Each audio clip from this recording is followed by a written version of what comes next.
Então, bora dar continuidade à leitura comentada do livro Ação, Tempo e Conhecimento, entrando no penúltimo capítulo, que será o capítulo 9, que se chama A Macroeconomia da Estrutura de Capital. Sem mais delongas, roda a vinheta e vamos a ele.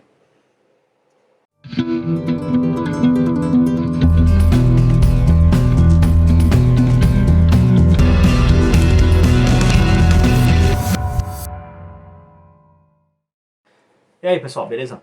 Bem-vindos ao canal Libertário 03, meu nome é Caio. Esse é um canal de viés auto-libertário que eu falo sobre economia, filosofia, política e ética por essa perspectiva. O vídeo de hoje é para dar continuidade à leitura comentada do livro Ação, Tempo e Conhecimento. Lembrando, isso aqui é uma leitura comentada, esse é o penúltimo capítulo, então, portanto, se você é novo aqui no canal, primeiro, se inscreve, isso é muito importante, ajuda a engajar o canal, aumentar o número de inscritos. A próxima meta agora é bater os 4.000 horas de watch time, então, né, isso ajuda para poder monetizar o canal, já que a meta de 1.000 inscritos já foi batida. Agradeço a todo mundo que se inscreveu recentemente. Mas eu recomendo que você não comece assistindo essa série por aqui e nem mesmo por esse livro aqui, tá?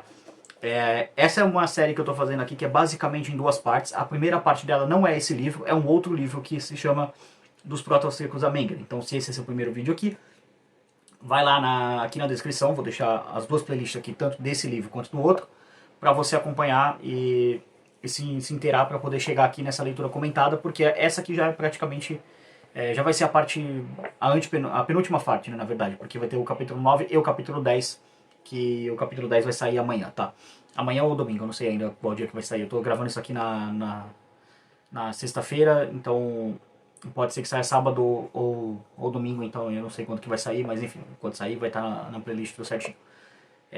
Na descrição então tem a playlist, tem o link para download e compra desse livro aqui também, não tem do outro porque só tá lá né, dos Proto-Austríacos a Menger, mas o objetivo aqui é basicamente te ensinar a economia usando este livro, mas para isso você precisa entender da onde veio a Escola Austríaca de Economia, que é a teoria que eu vou usar para ensinar a economia, com base nas ideias de pensadores que eram chamados de proto-austríacos, que o nome é autoexplicativo, que é basicamente pensadores que tinham insights austríacos, mas ainda não tinha fundado a Escola Austríaca de Economia, que foi fundada pelo Karl Menger quando ele lançou o Principles of Economics, né? Então, basicamente, esse livro é para chegar até este aqui, e tipo, esse aqui é basicamente aplicar as teorias da Escola Austríaca de Economia para poder ensinar economia. Então, sem mais delongas, vamos entrar aí na leitura comentada. Já aviso, tá? Esse vídeo aqui vai ter muito gráfico. Esse capítulo ele tem 18 páginas, mas são páginas com bastante gráficos, então vai ser um vídeo longo explicando gráfico, enfim, para quem está acompanhando a série aí nos últimos 3, 4 capítulos já tá ligado que tem muito gráfico nesse livro. Então vamos lá. Primeiro tópico, capítulo 9, né, a macroeconomia da estrutura de capital. Primeiro tópico, introdução. Embora a metodologia austríaca rejeite o método macroeconômico, é bastante útil para efeito de comparação com a mainstream economics, ou seja, a economia mainstream, que é basicamente keynesianos e neoclássicos, procurar conciliar os modelos macroeconômicos conhecidos com as premissas da escola austríaca.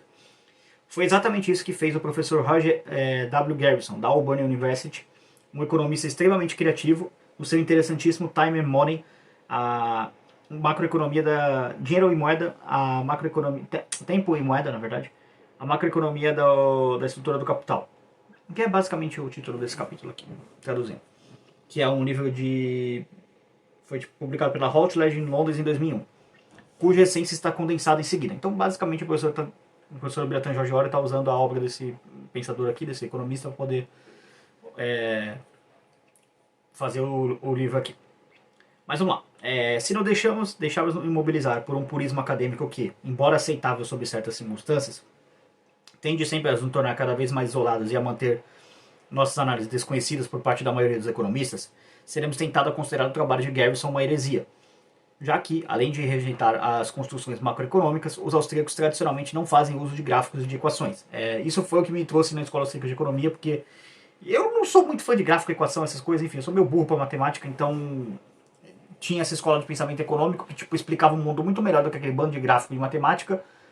E os caras ainda, tipo, era meio nerdola na parte da filosofia. Eu falei, é isso aí que eu quero mesmo. Então, sim, eles explicam melhor, mas austríacos não gostam muito de matemática, tá? A gente é meio nojinho de matemática. E, sim, isso é verdade, tá? Não é... Usam isso como meio pra atacar a gente, mas é verdade. Realmente a Escola Austríaca de Economia não é muito fã de matemática. Mas vamos lá.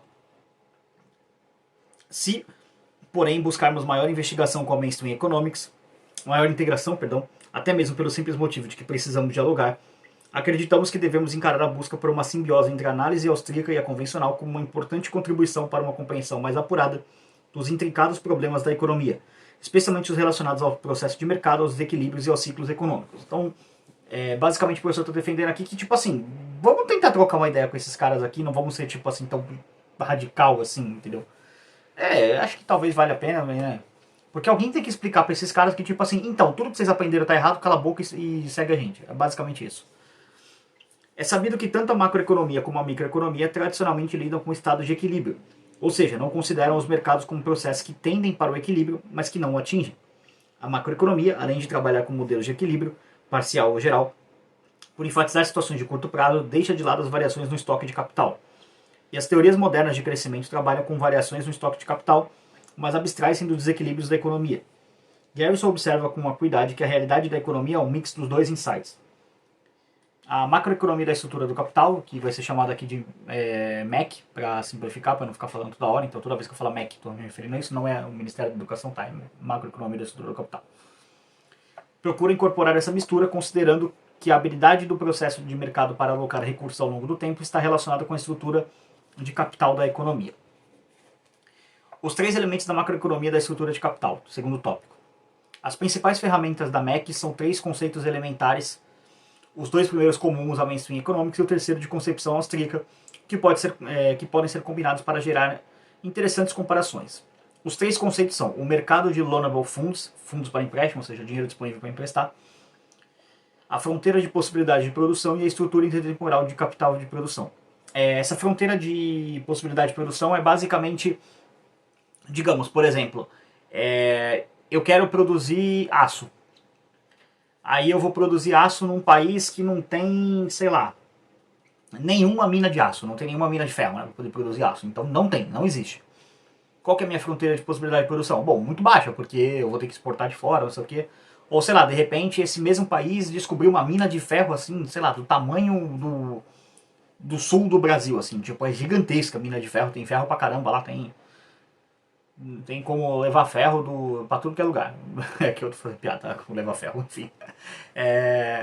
Basicamente, a questão aqui é a seguinte: a minha fronteira de produção agora é bem maior, porque, né, se eu não conseguia produzir muita coisa porque não tinha ferro, agora que tem ferro pra caramba, pô, dá pra produzir muita coisa. Então isso basicamente quer dizer a fronteira de produção. Por exemplo, eu tenho 25 quilos de farinha e digamos que para produzir 100 pães eu gaste 1 quilo de farinha. Então eu consigo produzir 25 fornadas de pão com esses quilos de farinha que eu tenho, entendeu? É basicamente isso. É o quanto de material que eu tenho que chega no máximo. Isso aqui quer dizer a fronteira de possibilidade de produção.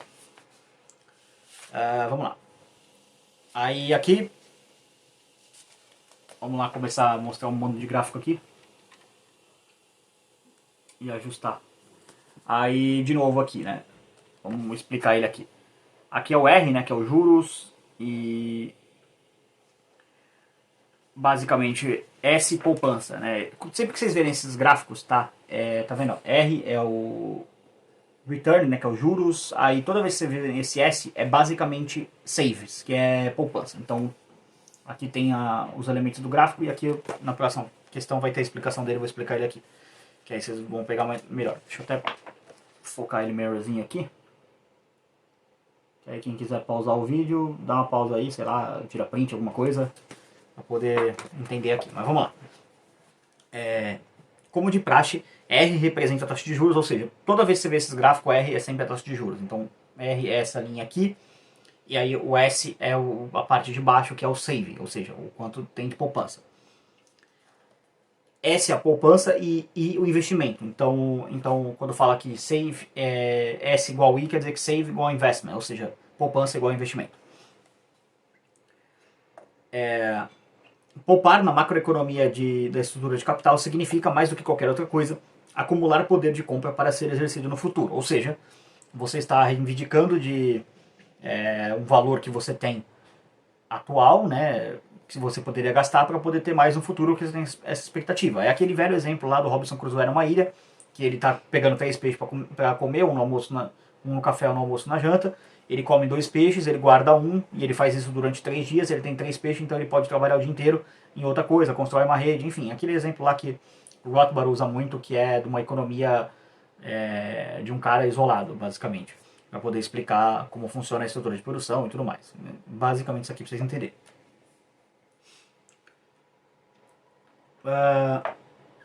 Assim, S representa a curva de oferta e I representa a curva de demanda de fundos para empréstimos. Então, deixa eu mostrar aqui de novo, ó, tá vendo? Aqui, ó, o S, né? Peraí, é esse aqui, ó. Essa é a curva do S, né? Que é o que tem disponível, e aqui é a curva do investimento. Vou mostrar o gráfico de novo. É a conhecida decisão intertemporal entre consumir agora ou esforçar-se poupando para poder consumir mais no futuro. Na teoria austríaca, a taxa de juros é o elemento que coordena as escolhas intertemporais dos indivíduos. Se ela for considerada alta, haverá estímulos a poupar, e se for encarada como baixa, o consumo é que será encorajado. No gráfico acima, com a taxa de juros, a taxa de juros de equilíbrio, equivalente à taxa natural de Wicksell, é aquela que proporcionará a perfeita coordenação entre os planos de poupar, ou seja, de adiar o consumo agora em troca de maiores possibilidades de consumo no futuro, com a demanda de bens de capital refletida na curva de investimento. Então, é daqui que vem essa parte aqui, ó, tá vendo? Aí quando tá equilibrado, é exatamente esse ponto aqui, ó, tá vendo o ponto da linha? Então aqui e aqui, aqui e aqui, ou seja, as duas linhas se cruzaram exatamente nesse ponto, que é esse ponto aqui, ó, do S igual a I, pra vocês entenderem. Então vamos lá. Aí, fronteiras de possibilidade de produção. A FPP, ou curva de transformação, é uma velha conhecida de todos que frequentaram cursos introdutórios de economia.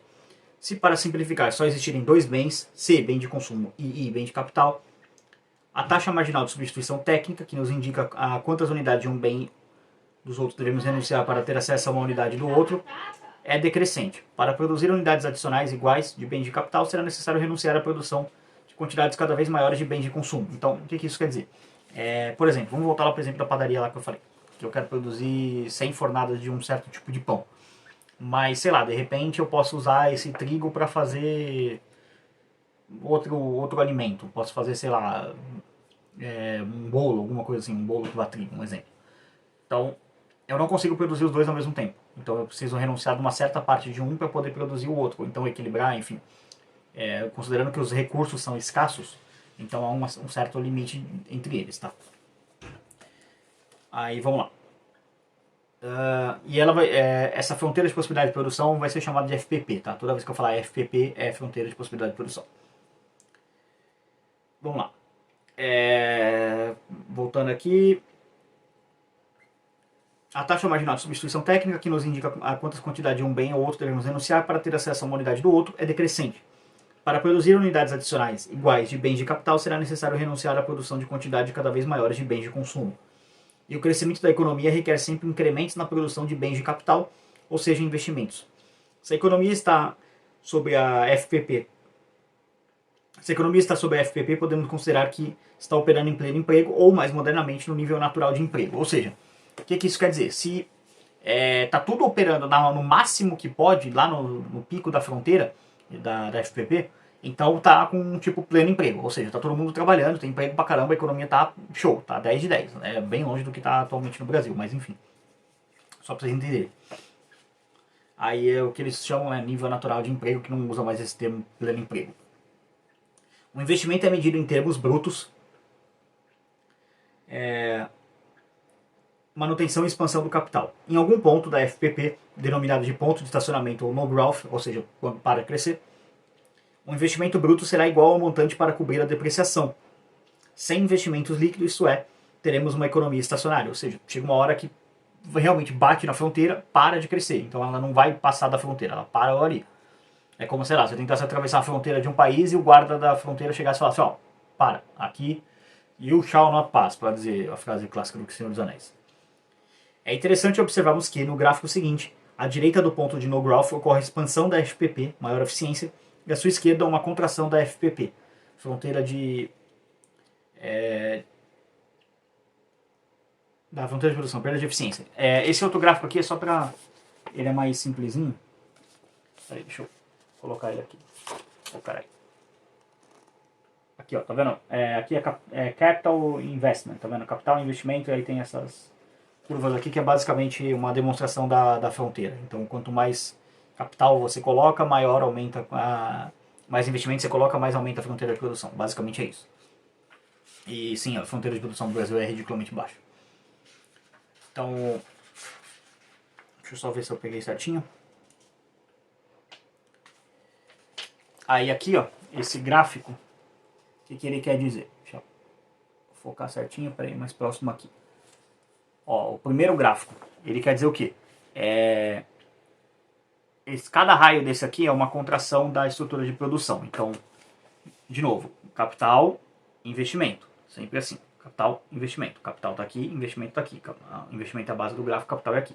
Então, quando tem menos raios, significa que a seta está apontando para cá, né? Ela está apontando assim. Ela está vindo daqui. Então, quer dizer que está diminuindo. Então, está tendo uma perda de eficiência, como o professor colocou lá.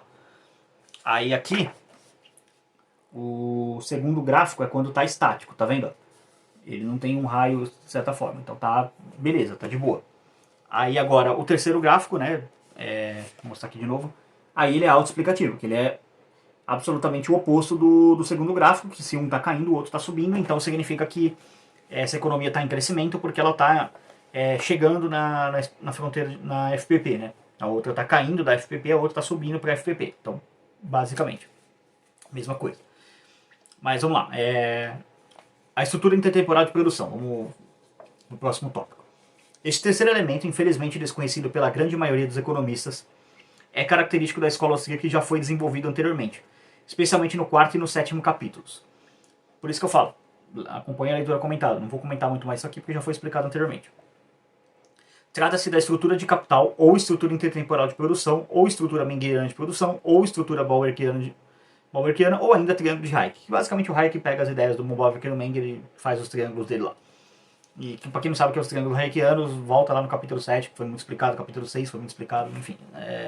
Capítulo 4 também, tem muita explicação pra trás, por isso que eu falo, acompanha a série desde o começo. Mas enfim, todo mundo que tá aqui, eu acho que presumo que tá acompanhando a série desde o começo, né? Mas se tiver alguém perdido aqui, tiver boiando, volta lá pro começo, pelo menos pra esse livro, tá? Aí pra vocês pegarem. Mas vamos lá. Nos modelos macroeconômicos que não levam em conta essa estrutura intertemporal, o intervalo de tempo entre o início de produção de um bem e a sua chegada à loja que será vendido para o consumidor final é zero. Ou seja, esses modelos não levam em consideração o tempo que decorre entre o início da produção e cada estágio sucessivo na cadeia de produção, até que, sob a forma de um bem final, ou bem de primeira ordem na nomenclatura de Menger, seja colocado à venda. Mas, como sempre ensinaram os austríacos, desde Menger, especialmente von Bawerk, esse tempo é muito relevante. A estrutura de produção ou de capital possui duas dimensões, valor e tempo, em que o último é contado da esquerda para a direita e o primeiro é representado pela altura observada no eixo das ordenadas em cada estágio de produção. Há três possíveis desdobramentos. O primeiro é o consumo instantâneo, input contínuo, output contínuo, ou seja, entrada e saída contínua. Aí seria esse gráfico aqui que está representando essa questão. Aqui, ó, tá vendo? Peraí, deixa eu focar aí melhor aqui e tirar o dedo. É esse gráfico aqui. Aí seria valor, né, na coluna aqui, tempo aqui, e aí basicamente as linhas representam coisas novas sendo colocadas o tempo todo, como vocês veem que está constante no gráfico. Aí, no B aqui. O segundo é o consumo não instantâneo, continuous input, continuous output, ou seja, está sendo contínuo. Analisado pela primeira vez por William Stanley Jevons. Jevons é um dos caras que chegou na utilidade marginal decrescente junto com o Menger, tá? Aí aqui, já vê que a estrutura do gráfico aqui é bem diferente, ó. E aqui, spoiler, vocês já estão vendo o outro gráfico, tá vendo? Ele já é mais aqui, mas bem diferente da estrutura do segundo gráfico. E aí tem o tempo, né, aqui, e o consumo no tempo, que é quando faz o triângulo aqui, né, que é essa parte da direita aqui do gráfico. Vocês viram aí? Enfim, se vocês não entenderam, pausa o vídeo, tira print, enfim, alguma coisa. O terceiro é a combinação de produção e consumo instantâneos, point input, point output. É conveniente não nos esquecermos que, nos três casos, a taxa de juros é representada pela inclinação da estrutura de produção, ou seja, basicamente essa coisa, essa aqui e essa aqui, que é quando está inclinado. Aí esse outro gráfico, deixa eu focar direitinho aqui, espera aí, Aí, aqui, ó, tá vendo? Tem a taxa de juros, aí tem output e input, ou seja, aqui tá entrando, aqui tá saindo, basicamente. Ó, de um lado entra, do outro lado sai. Deixa eu só ver se tá focando legal. É porque eu não consigo focar na câmera e ao mesmo tempo olhar, porque né, o livro tá pra minha visão, então tem que ficar de olho. Enfim. Um dia eu aprendo a editar, né? Tô com vergonha na cara, e aí eu coloco os gráficos na tela. Mas por enquanto o gráfico na tela é basicamente o livro na cara de vocês. Então, vamos lá. Tópico 3. A macroeconomia da estrutura de capital. Ou então eu pago um editor, né? Se vocês quiserem ajudar a pagar um editor, financie o canal. Tem os links na descrição para tal. A macroeconomia da estrutura do capital. Resulta da combinação em um único diagrama dos 3 gráficos acima, ou seja, do mercado dos fundos para empréstimos, da fronteira de possibilidade de produção e da estrutura intertemporal de produção. Trata-se de um método bastante interessante para comparar um insight da escola austríaca com conceitos que são largamente utilizados pela teoria econômica convencional há muitos anos. Acreditamos que esse procedimento, que devemos à criatividade do professor Roger Garrison, se constitui um instrumento de análise bastante poderoso para entendermos diversos conceitos intertemporais. Conceitos importantes, perdão. Como o crescimento secular, o crescimento sustentado e não sustentado, o progresso tecnológico, as mudanças nas preferências intertemporais e a reestruturação de capital, como veremos passo a passo em seguida. Podemos agora construir um gráfico levando em conta simultaneamente esses 3 elementos. Aí o gráfico é esse aqui, ó.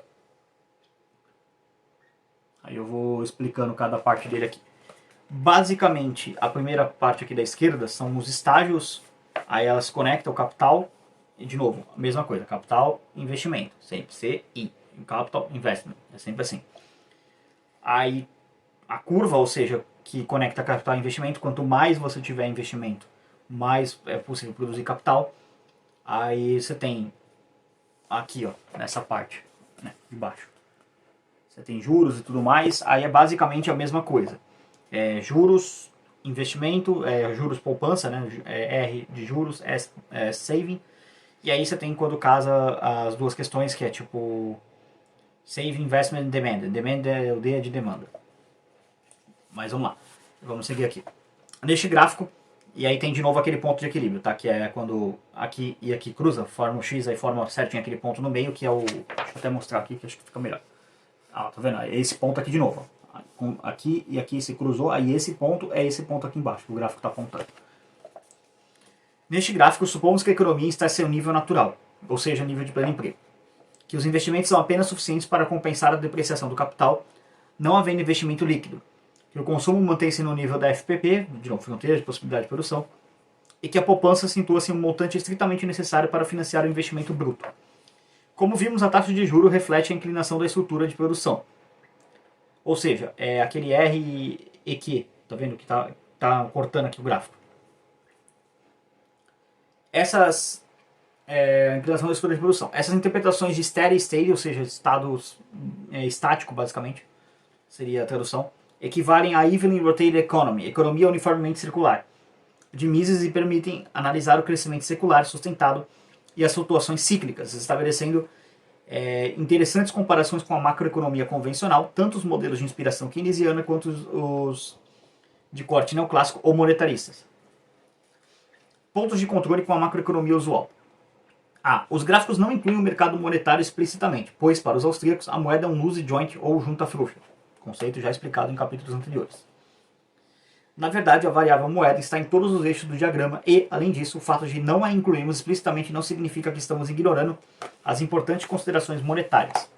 A teoria austríaca dos ciclos econômicos, a despeito de explicitar apenas a poupança, o consumo, o investimento e o tempo de produção, é uma teoria monetária dos ciclos. Em outras palavras, os ciclos econômicos são fenômenos reais que se manifestam por oscilações no emprego de fatores e na produção, porém são provocados por fenômenos monetários. Vale dizer, por um excesso de moeda que, durante algum tempo, é interpretado como um incremento na disposição de poupar, que é o dinheiro que é impresso, disponibilizado para empréstimo, que a galera acha que é dinheiro de verdade, mas não é. B. Os gráficos não incluem variações no nível de preços, o que não significa negar as verdades essenciais da teoria quantitativa da moeda, das quais a principal é que a inflação, no longo prazo, é um fenômeno monetário. E é de fato, a inflação é sempre um fenômeno monetário porque ela é causada por uma doença na moeda. A macroeconomia da estrutura de capital apenas frisa veementemente que a alocação intertemporal de capital não é governada por variações no nível de preços, mas sim por variações nos preços relativos dentro da estrutura de capital. e que a moeda, portanto, não é neutra, exatamente porque variações em sua quantidade afetam os preços relativos e, portanto, o setor real da economia. Nesse sentido, vale lembrar que no contexto conhecido de modelo ISLM, de inspiração keynesiana, os impactos da moeda sobre o setor real, quando são levados em consideração, dão-se através do efeito riqueza ou efeito Pigou. Enquanto que, para os austríacos, além desse efeito, há outro certamente mais importante e significativo, que é aquele que as variações monetárias provocam sobre a realocação de capital ao longo da estrutura de produção. C. Os gráficos não incluem o mercado de trabalho, pois a MEC não enfatiza a macroeconomia do capital. Tá. Macroeconomia da estrutura do capital, na verdade.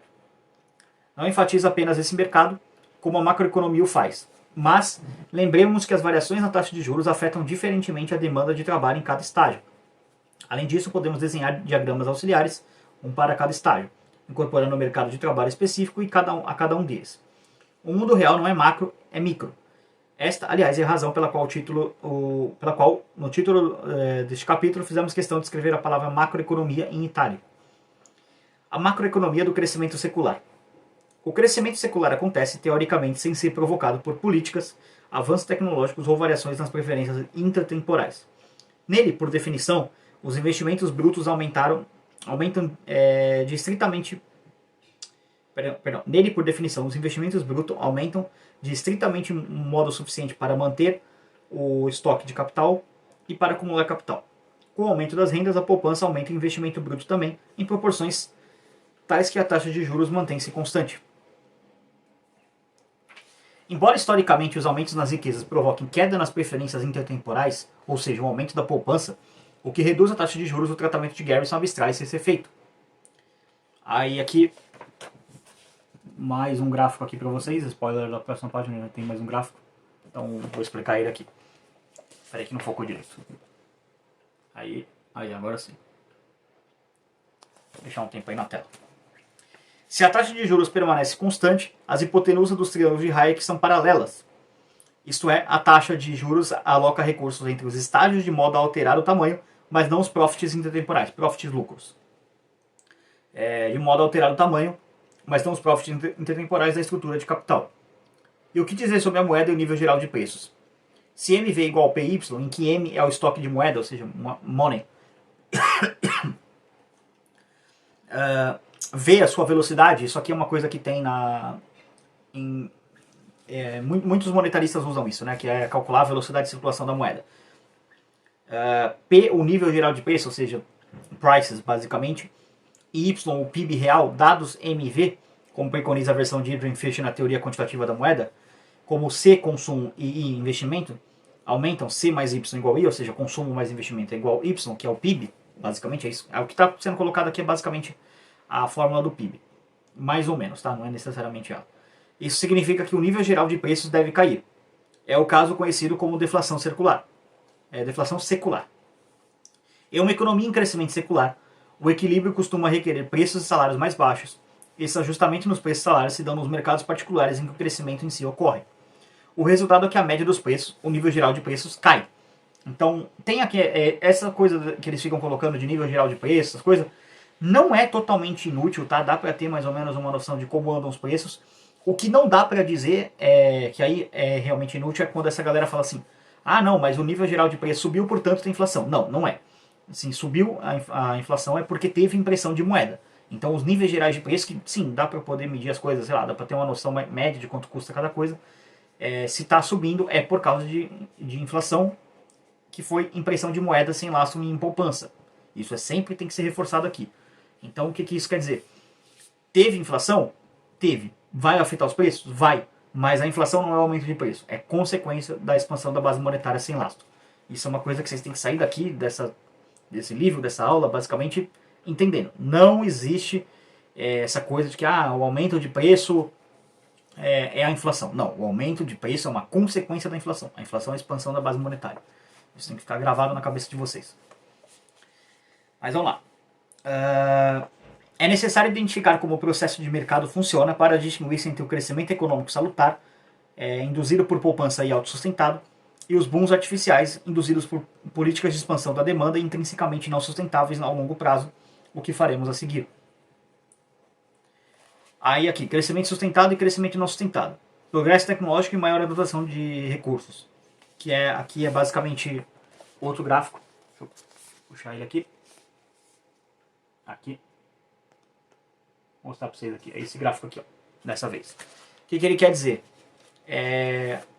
Ele pega aqui, ó. Deixa eu até colocar com a página dobrada aqui, que acho que fica melhor para vocês verem. Aí. Aqui, ó. Aí, ficou legal. Aqui, ó, tá vendo? Que ele tem um senso de continuidade, ó, tá vendo? Com as setas. Então, de certa forma, elas se conectam, né? Elas estão apontando para cima. Então, você tem os estágios de produção, vai subindo. Aí, de novo, capital, investimento, de novo aqui e aqui, a base do gráfico. Vai se conectando, aí de novo, juros, return. Aí aquele ponto de equilíbrio, onde o gráfico se cruza. S igual I, save igual investment. Entendeu? Aí você tem aqui o outro gráfico, no caso, que é crescimento induzido pela tecnologia. Ou seja, teve um aumento tecnológico. Então você vê que a estrutura do gráfico muda por causa dessa nova tecnologia. Neste caso, a FPP desloca-se para cima. Possivelmente a sua forma também muda, dependendo da natureza específica da mudança tecnológica.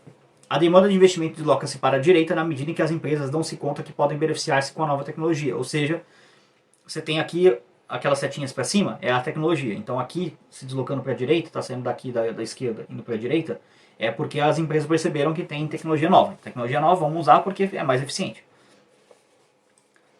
As rendas maiores resultantes deslocam a oferta de poupança também para a direita, ou seja, aqui a parte aqui do save também está indo mais para cá. O efeito sobre a taxa de juros é indeterminado, pois depende das magnitudes dos deslocamentos que se verificam nas duas curvas. O progresso tecnológico aumenta o potencial dos recursos disponíveis para investimentos. A terminologia antiga dos clássicos aumenta o fundo de subsistência. No gráfico anterior, o progresso tecnológico é neutro em relação à taxa de juros, o que explica que as duas estruturas de produção são paralelas. Então, tu tem as estruturas aqui, que é esse outro gráfico aqui, só passar aqui para relembrar. Esse aqui, ó. Tá vendo? É tudo paralelo, não tem a setinha dizendo que está mudando, basicamente. Há dois possíveis casos de progresso tecnológico. Ele afeta todos os estágios de produção direta e proporcionalmente, não havendo, nesse caso, realocação de recursos entre os estágios. 2. Ele surge ou se manifesta em um ou alguns estágios da estrutura de produção. Neste caso, a demanda de investimentos aumenta à medida que os produtores tentam obter vantagens na nova tecnologia, que afeta diretamente um estágio, digamos, precursor. A taxa de juros aumenta e, como o progresso tecnológico ocorreu em um estágio inicial de produção, o consumo não aumenta imediatamente por existir um bias inicial em que o investimento aumenta, mas o consumo permanece constante. Mas o aumento na taxa de juros faz com que os recursos não envolvidos diretamente na adoção da nova tecnologia sejam realocados em direção a estágios mais avançados, o que faz com que o consumo aumentar. À medida que as rendas aumentam, devido ao aumento nos investimentos, ou seja, aumenta o investimento, aumenta a renda, então a poupança também aumenta e a taxa de juros volta ao nível inicial. Então, basicamente, aumentou a renda, aumenta o investimento. Aumenta o investimento, aumentou a renda. Aumentou a renda, as pessoas falam, pô, tô ganhando mais, vou poupar mais uma grana aqui. Então aumenta a poupança também. E aí os juros vai para baixo. Nos dois casos, a trajetória de crescimento da economia aumenta e permanece no novo nível. O crescimento é sustentado. Ou seja, teve esse ganho de tecnologia, não vai cair a renda das pessoas, porque aquele novo patamar, vamos dizer assim, ele se tornou um novo normal. Ou seja, sei lá, você ganhava R$ 1.800, por exemplo, por mês, mas agora tem uma nova tecnologia que torna o seu trabalho mais produtivo, então dá para aumentar seu salário aí para, sei lá, 2.400, dá para botar 30% aí de aumento. Então, pô, é bastante coisa. Então agora, sei lá, você pode poupar, antes você poupava, sei lá, 10% do seu salário, era R$ 180. Agora você pode poupar 10% do seu salário e é R$ 240. Você também aumentou sua poupança, basicamente. Então, aí esse dinheiro a mais, né, que está na mão dos trabalhadores, diminui a taxa de juros. No entanto, pulei uma parte aqui. A mudança tecnológica, isto é, nas realidades econômicas, altera a trajetória de crescimento e o processo de mercado transforma o progresso tecnológico em nova trajetória de crescimento. Não há nada na natureza do processo de mercado que altere de novo a trajetória. No entanto, há três observações importantes a fazer. A primeira é que se a poupança subir de modo não suficiente, por exemplo, no caso dos preços de bens de consumo subirem muito, exigindo uma porção maior das rendas, a estrutura de produção será puxada de volta em termos líquidos, a taxa de juros aumentará. A segunda é que se o progresso tecnológico ocorrer em um estágio da cadeia produtiva próximo ao consumo, este ficará satisfeito. A poupança aumentará e a taxa de juros, por conseguinte, cairá. E a terceira é que os efeitos de um aumento na dotação de recursos são similares aos do progresso tecnológico. Aí, outro gráfico aqui.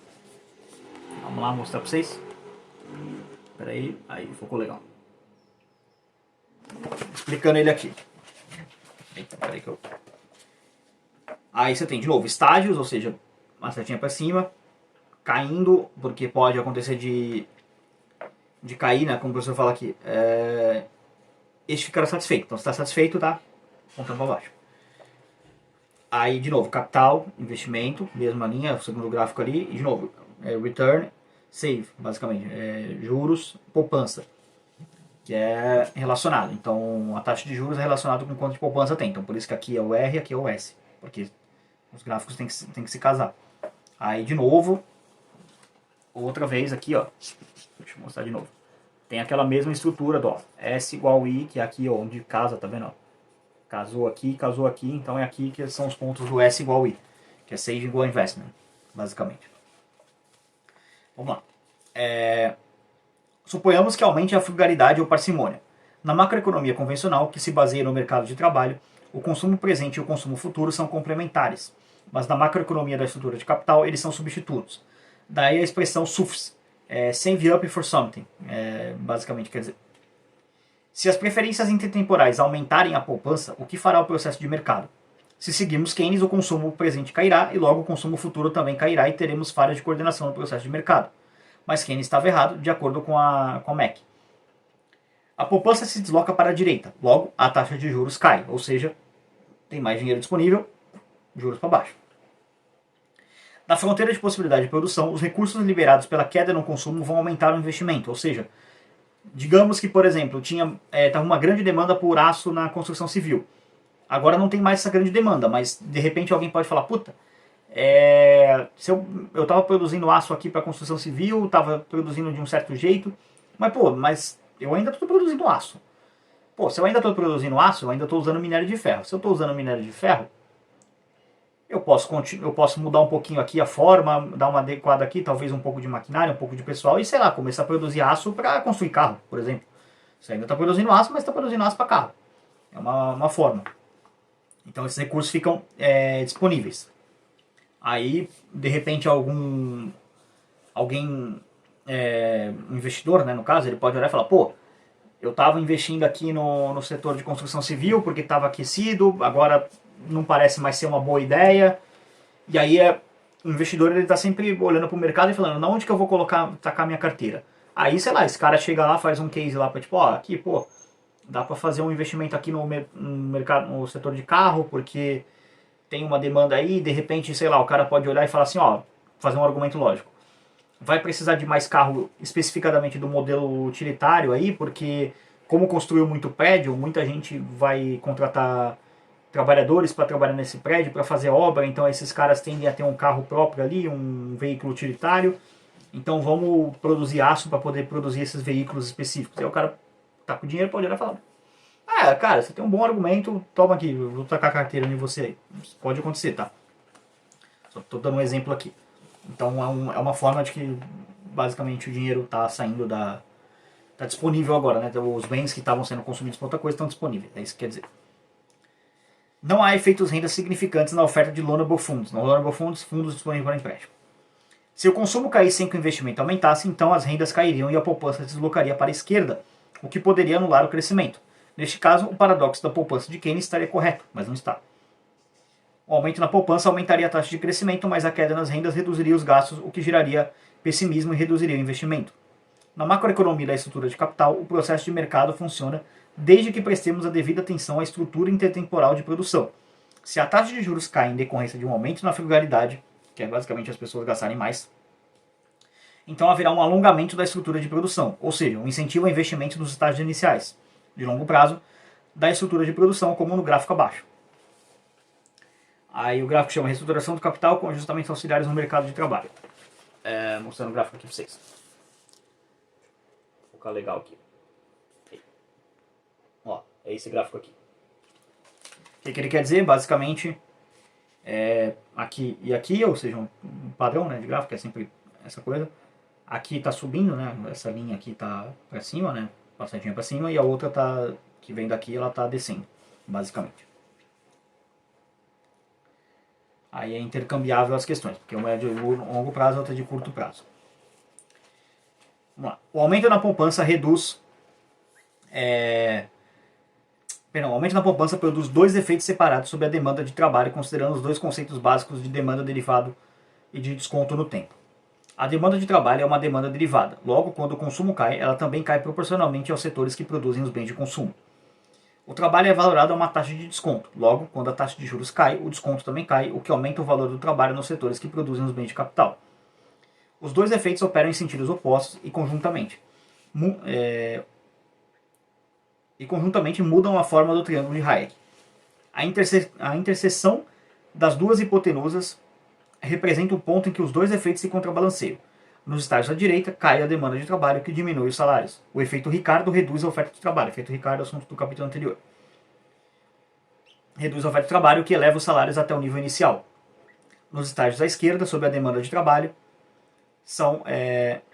nos estágios à esquerda, sobe a demanda de trabalho, o que eleva os salários. Como esses setores estão em expansão, o efeito Ricardo aumentará a oferta de trabalho, fazendo com que o salário caia até o nível inicial. É um estágio recentemente criado, bem à esquerda. Antes, a oferta e a demanda de trabalho se interceptavam a um nível de emprego negativo, mas agora algum emprego é ofertado e demandado. Ou seja, é um setor que não tinha nenhum emprego, porque não existia. Então o trabalho ali era negativo, não era nem zero, era negativo. Se zero, você poderia alegar que, tipo assim, aquele setor não está empregando mais ninguém, mas como ele não existia, era negativo. Então agora ele passou a empregar a gente, então ele foi positivo, subiu para positivo.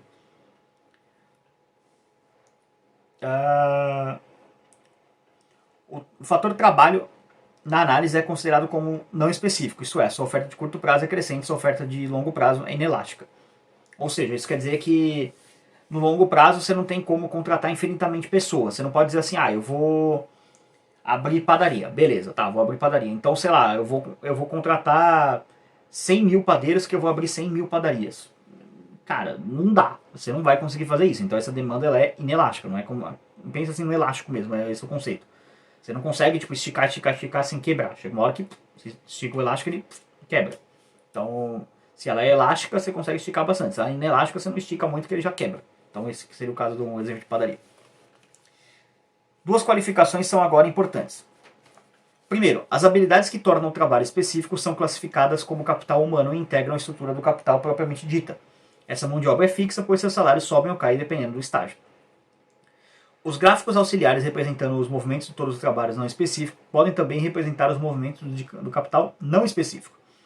Em geral, para qualquer dado estágio de produção, os fatores específicos obedecem a ajustamentos via preços, neoclássicos, e os não específicos e ajustamentos via quantidade, keynesianos.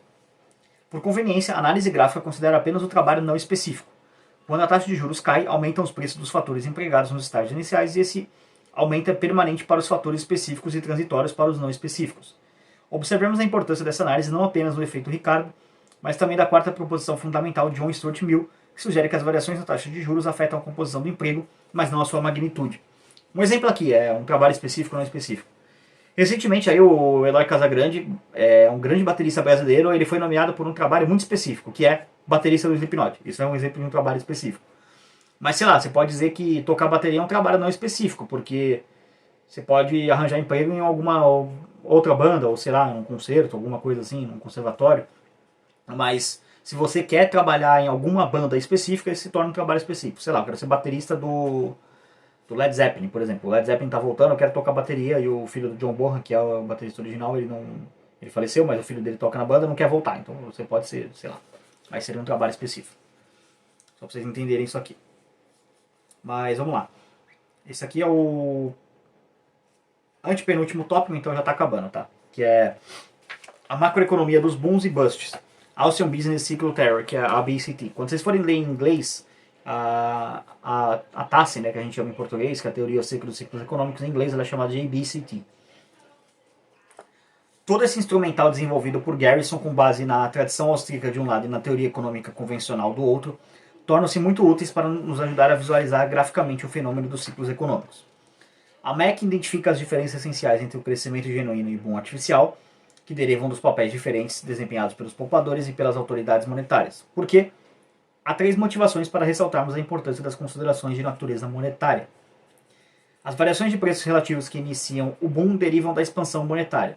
O foco não é a variação das quantidades de moeda ou as consequentes variações no nível de preços, mas o ponto de entrada da moeda nova. A moeda é uma loose joint ou uma junta frouxa. É o segundo tópico. Terceiro, as variações na demanda de moeda não são importantes na Tássio, né? Da BCT aqui, mas eu vou traduzir como Tássio. Até porque a BCT fica meio estranho, né?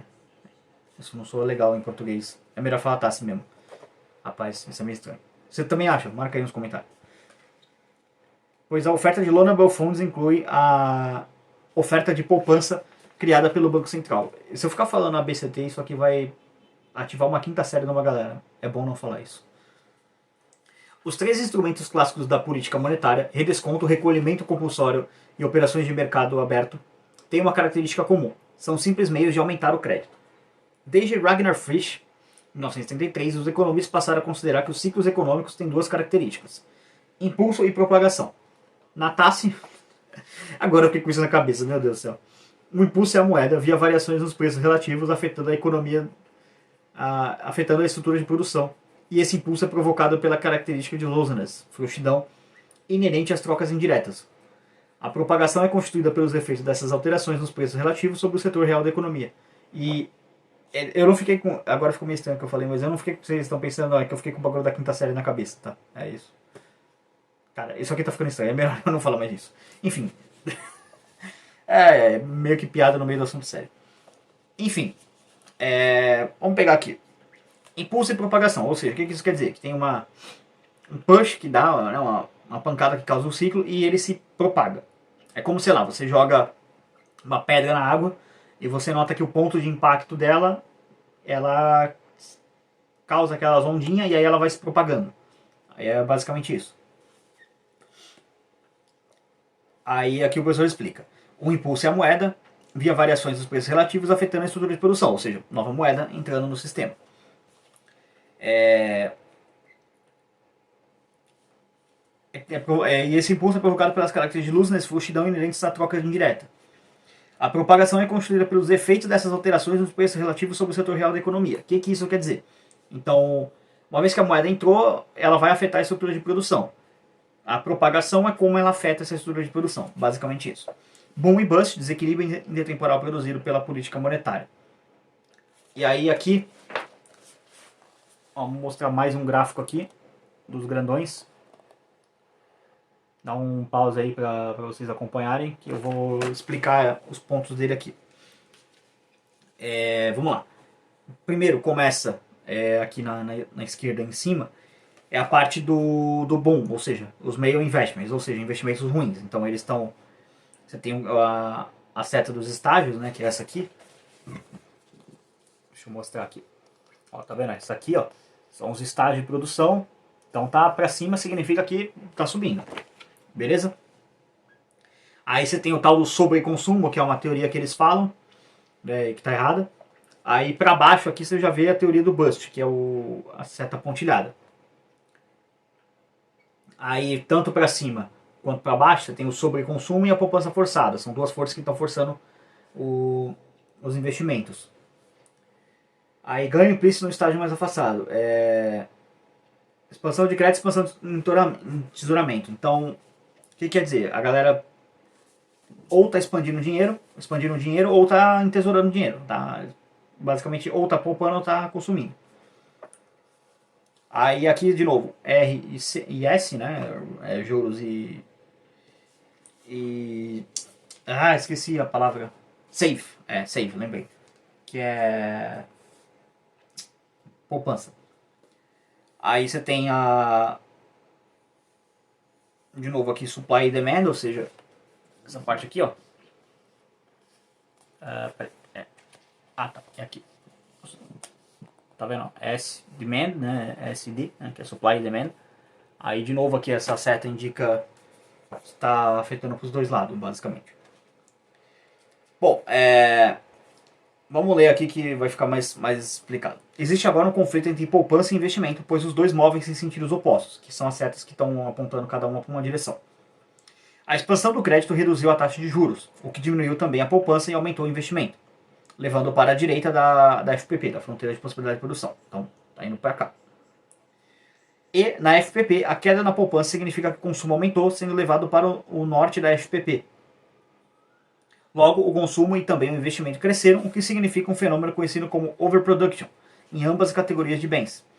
O gap entre a poupança e o investimento no mercado de loanable funds, ou seja, o espaço, né, no mercado de fundos disponíveis para empréstimo, transfere para a FPP um cabo de guerra com a corda curta entre consumidores e investidores. Quem ganha, no início, são os investidores, pois eles têm mais corda para puxar, que é a taxa de juros menor. Este cabo de guerra empurra o triângulo de Hayek para dois sentidos. O investimento e o consumo aumentam, com encolhimento nos setores do meio da estrutura de produção, o que é um sinal da não sustentabilidade do boom. Os vetores de oferta e de demanda agregadas se desequilibram, que é aquele gráfico que a gente viu lá no capítulo passado, acho que na parte 2 do capítulo 7. Na verdade, o capítulo retrasado, esse é o 9. A linha por tirada à direita mostra que a reestruturação não pode ser finalizada. Tá vendo? Essa linha aqui, ó. A linha do bust, ó, tá vendo? Ela não pode ser finalizada, porque ela teria que continuar aqui, mas ela não continua. A escassez de recursos e o contínuo aumento nas demandas do bem de consumo transforma o boom em bust. Ou seja, deu ruim, caiu, a economia está caindo agora. As expectativas, que são endógenas por excelência, mudam. Quando a taxa de juros aumenta, muitos projetos de longo prazo são abandonados ou parcialmente cortados, o que gera desemprego nesses setores, tanto de trabalho quanto de capital. Isso reduz as rendas, o que por sua vez reduz os gastos, levando a economia de volta em direção à FPP. A economia cruza a FPP e chega a um ponto em que o investimento é maior e o consumo é menor em relação ao mix original. Se os investidores ganhassem um cabo de guerra, a economia iria para o ponto B, refletindo um aumento dos loanable funds.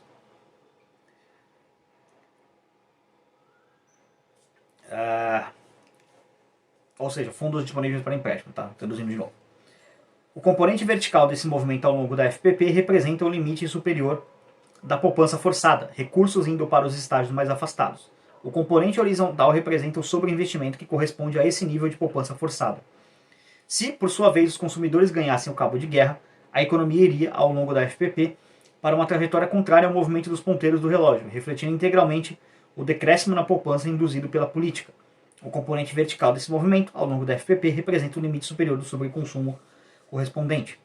A atual poupança forçada e o atual sobreinvestimento, ambos gerados pela expansão monetária, são menores do que a poupança genuína e o investimento sustentado, associados a uma redução nas preferências intertemporais, ou seja, a uma atitude maior parcimônia. Então, basicamente, o que isso quer dizer? Que o dinheiro que foi criado do nada, ele é maior do que o dinheiro que as pessoas simplesmente estão poupando por maior parcimônia, por não querer gastar, basicamente. É isso que está sendo dito aqui. Não há nada em que possa prevenir a espiral decrescente depois que a trajetória de ajustamento cruza a FPP. As rendas e os gastos caem, o que leva a economia para dentro da FPP. Isso ainda se agravará se a oferta e a demanda de fundos se deslocarem para a esquerda, o que pode acontecer se os poupadores desejarem ficar mais líquidos e os investidores perderem a confiança na economia. Este aumento na preferência pela liquidez não é psicológico, como sustenta Keynes, a teoria geral. É simples aversão ao risco. Hayek chamou a esse spiraling downward de deflação secundária, pois o primeiro problema, o básico, foi a má alocação intertemporal de recursos que Mises chamava de male investments, o Mises que cunhou esse termo. Tópico 5, generalização da teoria. Nas transferências para os consumidores feitas pelo governo, transfer expansion, há um viés pró-consumo. Os recursos vão para os estágios afastados, dos estágios mais afastados para os mais próximos ao consumo final, mas esse movimento é limitado pela especificidade do capital. Então a demanda de fundos cresce para expandir as atividades nos estágios de consumo, o que faz o consumo e o investimento subirem, com o primeiro subindo mais do que o segundo, ou seja, o consumo sobe mais do que o investimento. A galera está consumindo mais coisa. A economia volta-se para a esquerda, para além da FPP, e a taxa de juros sobe artificialmente, provocando uma recessão. Mas com uma diferença, os investimentos nos estágios de ordens menores são liquidados mais facilmente do que os iniciados em estágios de ordem mais elevadas. Por isso, uma expansão via transferências é menos grave nos seus efeitos finais do que uma expansão via crédito. Em uma expansão neutra, a gravidade é ainda menor, já que não há ausência de coordenação intertemporal sistemática. O caso mais importante no mundo real é a da expansão via crédito. Elasticidade das expectativas e lag structure, ou seja, estrutura de defasagem. O mercado funciona, mas não instantaneamente. Garrison trabalha com duas hipóteses. Preços, salários e juros comunicam informações sobre as realidades da economia. Isso aqui é fato. Os participantes não têm informações suficientes sobre essas realidades, a ponto de tornarem irrelevantes a comunicação das informações pelos preços, salários e taxas de juros. Qual é o efeito de uma variação de preço, ou salário, ou juros, sobre as expectativas em relação a esse preço? Hicks, em 1939, nos deu a terminologia. Por exemplo, se a taxa de juros cair, via aumento na poupança ou no estoque de moeda, ela permanecerá no novo nível, cairá ainda mais ou voltará ao nível inicial. Em outras palavras, a elasticidade das expectativas será igual a 1, maior do que 1 ou menor do que 1, respectivamente. A resposta depende das percepções dos empreendedores e do mercado em geral sobre a natureza da queda na taxa de juros. Para que o mercado não seja enganado pela menor taxa de juros provocada pela expansão monetária, a elasticidade das expectativas em relação à taxa de juros deve ser zero. A ideia de que o Banco Central não pode, mesmo no curto prazo, reduzir a taxa de juros é tão implausível quanto a de que ele pode iludir completamente a economia de forma permanente. Tal como o problema da extração do sinal, da teoria das expectativas racionais, as variações nos preços são locais ou globais. Na teoria austríaca, os participantes dos mercados não podem identificar instantaneamente se a queda na taxa de juros é definitiva, induzida pela maior frugalidade, ou temporária, induzida pelo aumento na quantidade de moeda ou poupança forçada. Há um paralelo entre Lucas e Hayek. As elasticidades das expectativas são maiores do que zero para ambas as escolas. Em paralelo, a curva de oferta de Lucas pode se imaginar em uma curva de demanda de Hayek para inputs nos estágios mais afastados do consumo final. Então, isso aqui é basicamente uma coisa que a escola das expectativas racionais e a escola austríaca estão convergindo. O que significa que eles estão certos. Nesse caso, porque eles estão convergindo com os austríacos, não porque eles estão certos, porque estão certos. Porque, como eu costumo falar, existem duas teorias econômicas, as austríacas e as erradas. Só que, eventualmente, às vezes, alguma das erradas concorda com as austríacas, então estão certas. Portanto, os participantes podem ser enganados apenas temporariamente pelas autoridades monetárias e as expectativas sobre a taxa de juros são bastante misturadas e mal formadas. As questões abertas para a discussão passam a ser: como os agentes são enganados? Em que extensão e por quanto tempo? As expectativas quanto à taxa de juros, misturadas e confusas na hora em que essa variável cai, mudarão com as expectativas cumulativas dos mercados, que surgirão certamente como resultado dessa queda. Elas são, portanto, endógenas. Quanto tempo as novas realidades da economia levarão para serem inteiramente refletidas nas expectativas? Se o lag é curto, então os booms artificiais e crises subsequentes são de pequena importância e todas as reduções prolongadas na taxa de juros são vistas como reais e geram maior taxa de crescimento. Se o lag é longo, então a discussão entre boom genuíno e artificial é, ela própria, artificial. O problema central de uma teoria dos ciclos econômicos é o de assegurar um lag intermediário que seja longo o suficiente para permitir um boom e curto o suficiente para impedir que ela mature em crescimento real. Tal como as expectativas, os lags não são, na teoria austríaca, exógenos, mas são endógenos. Ou seja, eles vêm de dentro, não de fora. Espelham-se na estrutura de produção. A TASE não é uma teoria de sobreinvestimento, é de maus investimentos. E são esses maus investimentos que transformam o boom em bust. Ou seja, a explosão em queda, né? Basicamente a expansão em queda. E é um processo de mercado muito mais do que hipóteses sobre expectativas e elasticidades existentes no início dos booms que importa. A crise mundial que explodiu no segundo semestre de 2008 é uma prova dessa afirmativa. O triângulo de Hayek abstrai-se de complexidades existentes na estrutura de capital, que o tornam, no mundo real, não linear. Feedback loops, múltiplas alternativas para os inputs e múltiplos usos para os outputs. Mas essas complexidades são a regra, não a exceção. A ideia de que os entrepreneurs não sabem o suficiente a respeito de suas respectivas posições no triângulo para fazerem um hedge contra o Banco Central e assim anularem o processo é implausível. Mas também é implausível que eles não tenham qualquer ideia de onde estão no triângulo, ou seja, na complexa estrutura da produção de economia. Isso negaria soluções de mercado. A alocação intertemporal de recursos requer a. Um conhecimento de informações disponíveis e nas relações de cada agente com o resto da economia. B. Um acompanhamento permanente do mercado para verificar acertos ou erros e ajustar as expectativas. Portanto, é o processo de mercado que transforma uma mudança nas preferências intertemporais em crescimento sustentado e um distúrbio monetário em uma crise cíclica. O lag que Hicks e outros tantos procuram não é nada menos do que o reconhecimento de que o processo de mercado opera ao longo do tempo, não sendo, portanto, instantâneo. E, finalmente, para concluir, o último tópico, o tópico 6, conclusões. Neste capítulo explicamos o interessante instrumental analítico desenvolvido por Roger Garrison, em que combinamos dois elementos: da análise econômica tradicional, como os conceitos de fronteira de possibilidade de produção, ou curva de transformação, e o mercado de loanable funds, ou fundos para empréstimos, com o importante conceito austríaco da estrutura de capital.